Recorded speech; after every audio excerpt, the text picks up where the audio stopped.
2 రోజుల పర్యటన కోసం భారత్కు చేరుకున్న ఖతార్ ఎమీర్ న్యూఢిల్లీ విమానాశ్రయంలో ఘన స్వాగతం పలికిన ప్రధానమంత్రి నరేంద్ర మోదీ.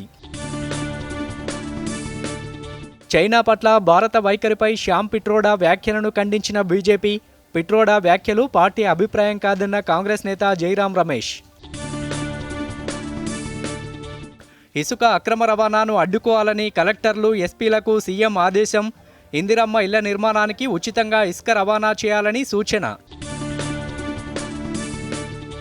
ఎమ్మెల్సీ ఎన్నికల కోడ్ అమల్లో లేని జిల్లాల్లో రేషన్ కార్డులను జారీ చేయాలన్న సీఎం.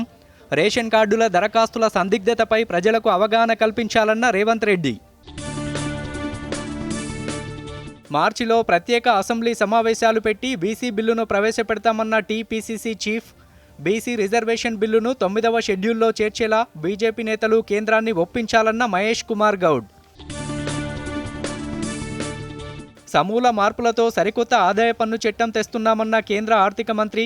అందరికీ అర్థమయ్యేలా సరళ పదాలను నూతన ఐటీ చట్టంలో చేర్చుతున్నామని నిర్మలా సీతారామన్ వెల్లడి.